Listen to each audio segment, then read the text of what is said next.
In Shakespeare's Hamlet, there's a line that says, "The lady doth protest too much, methinks," which implies that there's this excessive denial, which behind that denial and that moral mask is a form of guilt that is not wanting to be shown, or it's a sense of shame that they don't want to be shown. And this is something that I see many women do.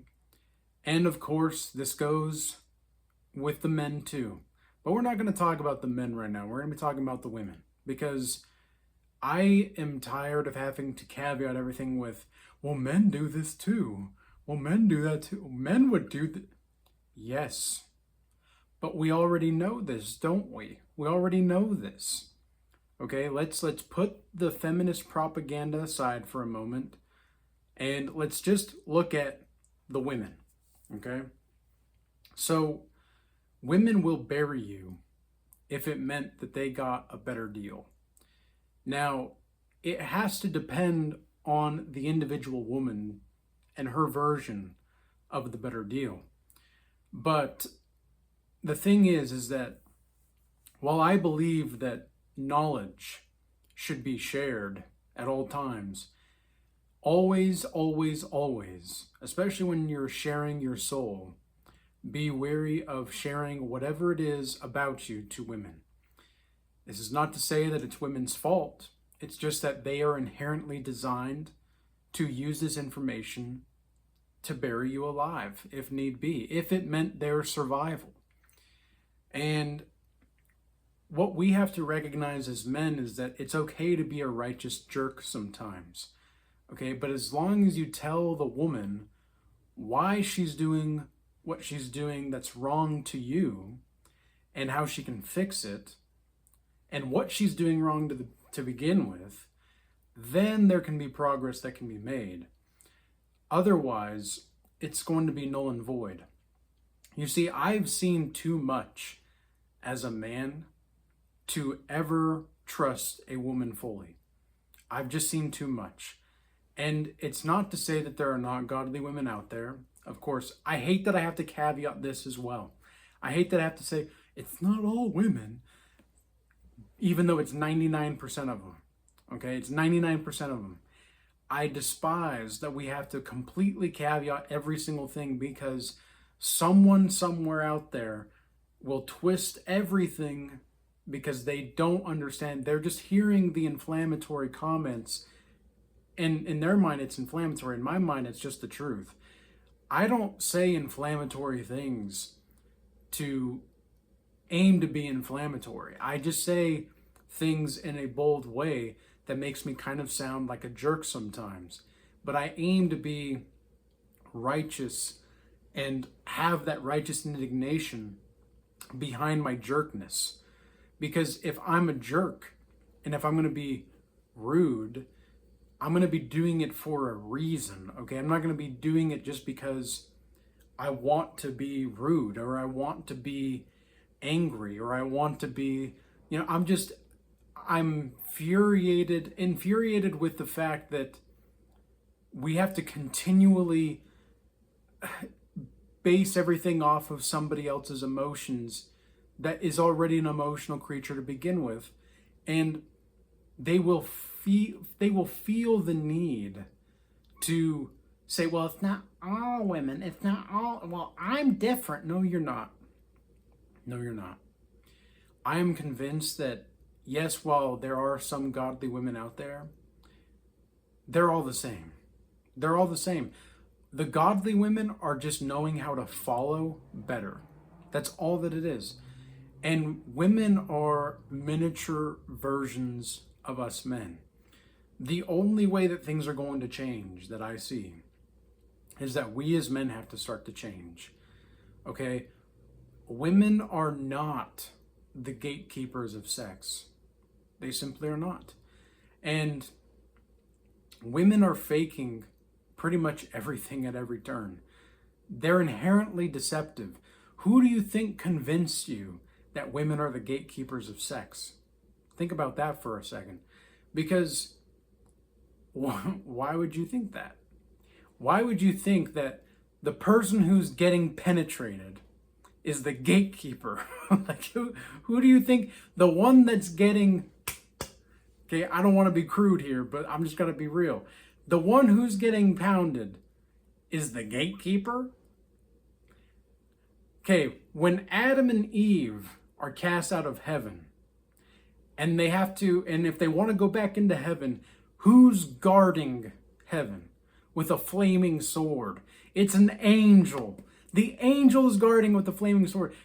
Now, does that mean that the Adam and Eve are the gatekeepers of heaven? No.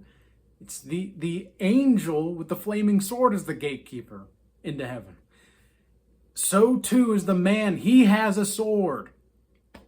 Figuratively speaking, the man has a sword. He's the gatekeeper. He's the one going to do the pounding.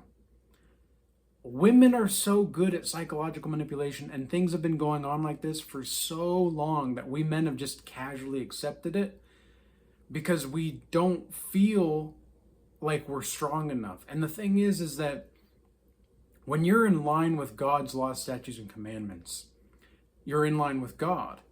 But if you want to make sure that you're actually living the truth, you have to keep your women in line.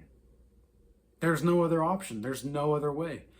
If you can tell a lot about a man by the type of woman that he tolerates.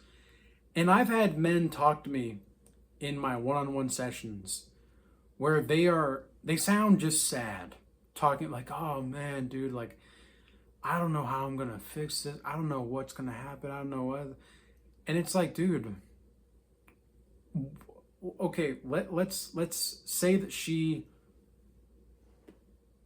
left you.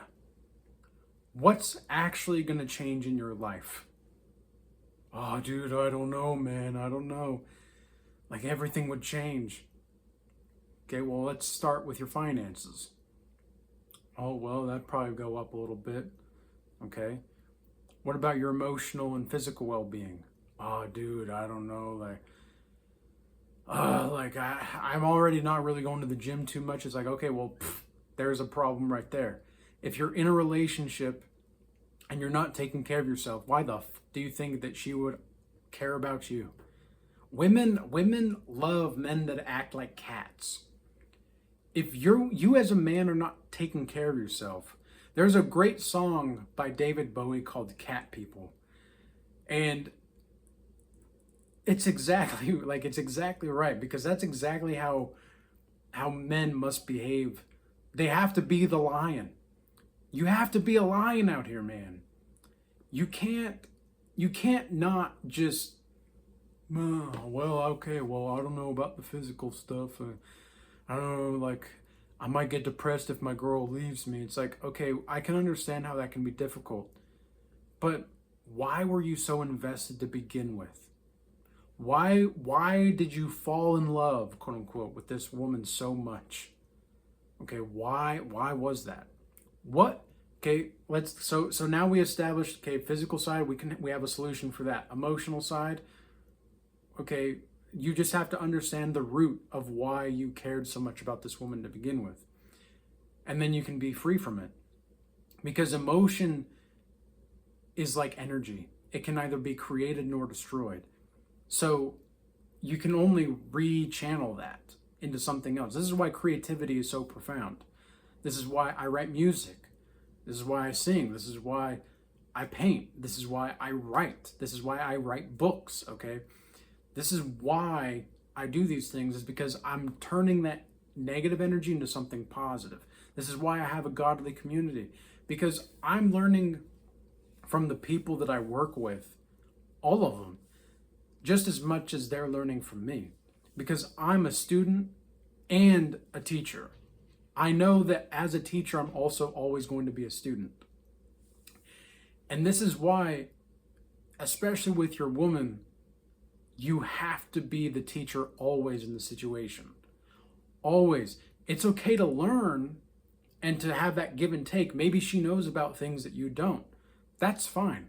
Okay, there was this one time where I was at the gym And this was like a year ago or so. And I was doing sprints. And this woman, she was probably in her 40s, okay, but she was obviously very fit and took care of herself. And she came over and she was like, would you be okay if I gave you some tips? And I was open to it because I was like, well, I mean, sure, let's hear it.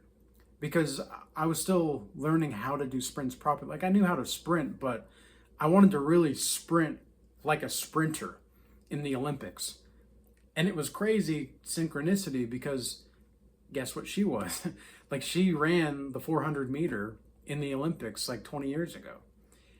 And so I didn't really know who she was, but afterwards she told me about it because she obviously had great form and everything and is definitely high tier athlete level type of person. And so that was someone that I could learn. Like, that's okay to learn from someone like that, especially when she's older than you. She's obviously got more experience. You know, just make sure that you keep your frame as a man. It's okay to learn if you don't know about certain things, but always keep your frame, okay? Be the teacher that is the student in that situation. And this is what women don't know. Like, they want to correct you. They want to take your masculinity and curate it while they get all the benefits. And they'll deny it. This is why I started off the video with the lady doth protest too much methinks quote by Shakespeare. It's because this is what women do. Women will deny and they will try to gaslight you. But every now and again, you'll get a woman that actually has okay intentions. But guess what? I've never seen a woman who has a positive frame of mind that doesn't also have a man in her life that also has a positive frame of mind. There's no way. I've never seen it happen otherwise. And the reason is, again, because women have to follow a man. They have to. It's just the way God created this. Just because women have the pink palace does not mean that we are less than when it comes to the sexual part of the relationship. In fact, I would say that it's the woman's job to please the man more so when it comes to the sexual side of things. Not that a man shouldn't, okay? Not that the man shouldn't. It's just that the woman, if she actually genuinely desires you, she will get pleasure from pleasuring you. And I know that because I've literally experienced that, just not even with the sexual stuff, even though like years and years ago before I was celibate, but even emotionally and spiritually, she wants to please you. Okay, she wants to make sure that you are okay because she cares about you more. And it sounds terrible for a lot of men out there, but women, they only respond to a man that doesn't care about them as much as she cares about him. They're only going to listen to a man like that. It's just the way that it is. And women will deny this. They will deny this, but it's the truth. It's the truth. Okay? So after, like, in the one-on-one sessions, so I'll ask about the financial situation. Okay, that improves. We have a solution for the physical. We have a solution for the emotional. Okay, what about spiritual? What's your relationship like to God? I don't know. Ever since I got together with this girl, it's like, so she's pushing you away from God and you're upset about this, dude? Like, what is wrong with you, bro? You're going to miss a woman that pulls you away from God? What fantasy land are you fucking in, dude? What fantasy land? Where are you at? Do you know where you are? Stop romanticizing love and start looking at it for what it is. It is a transaction. And I don't mean that in a negative way. Everything is a transaction in this life. But I always make sure that I'm exchanging value for value. If I can exchange value for value, everything will be okay. But it's these dudes that want to believe like, oh, I just want a woman that will love me for me, man. I get it, man. I get it. And I've been there. I've been there. However, it's just not going to work like that. A woman wouldn't love you for you unless you had all of the accolades that she wants. But you as a man have to recognize that your value does not come from your achievements. Your value comes from who you are to create those achievements to begin with. You have to see yourself as unconditionally lovable by God himself, because you are. But if you don't see yourself that way, no woman is going to want to stick around with you. No woman is going to want to stick around with you, man. And as I said before, she will bury you alive if it meant that she got a better deal on her end from her perspective. Women are faking it all, dude. They're faking it all. Literally today, as I was going out and about, finishing up my rounds for the week, because pretty much everything's going to be closed for the holiday here. As I was going out and about, there were women who were clearly with their men and their families that I could feel staring at me. And I had a terrible spiritual attack this morning. Luckily, it was very brief, but it was enough to like, okay, this is definitely a spiritual attack. And it was a pretty intense reaction, or not really a reaction. It was more of a response from my nervous system to the emptiness of the soul of the person I was looking at. It was like, this person's got so many demons. It made me nauseous, man. It made me so nauseous, and it felt like a witch was trying to place a spell on me. That's what it felt like. I'm not saying that's what it was, per se, but I'm just saying that's what it felt like. It was very bizarre. And it was a woman. And a lot of these women, what women don't want you to know is how insecure they really are. And you know what's crazy? Is the more I talk to more attractive women, the more I realize the more attractive a woman is, the more insecure she is. And yet, the more like mid and average in she kind of is. Like, if this woman is a walking whale, she has the utmost confidence in herself, but it's all artificial and fake. Meanwhile, there's a beautiful woman who, she dresses maybe a little too promiscuously and kind of like a prostitute, but she's super fragile in her ego, bro. Super fragile in her ego. And you've got to be mindful of this, because the women that are the whales think that they deserve everything. And the women over here are insecure, but they feel as though they get their identity based off of the type of man that they can attract. So the better the type of man that they attract, the better they feel. But there's always a better dude for them. Like, these attractive women, you have no idea. You have no idea the kinds of DMs they're getting. You have no idea, man. And I know this because I've talked to women that are attractive, and they've told me about this kind of stuff. Just because I'm open and I'm not judging them. Because I know I'm not going to be with them, but I'm curious, and I'm trying to pry about the collective consciousness, because I want to know what the collective consciousness is like. And I've seen some crazy things, and I definitely think as a man, you ought to take advantage of every unfair trait that you have. Every unfair advantage that you have in this life, take advantage of it. Take advantage of it, because women will bury you, bro. And men, we are already in competition socioeconomically to begin with. But the women, they are so ruthless and so savage that you have no choice but to be so, even more than that. But do it for righteous reasons. Okay, have righteous indignation when you do it if you need to, but do it because you want to be a godly person. You don't want to be doing this stuff just to be doing this stuff. Again, it's like It's like this looks maxing thing.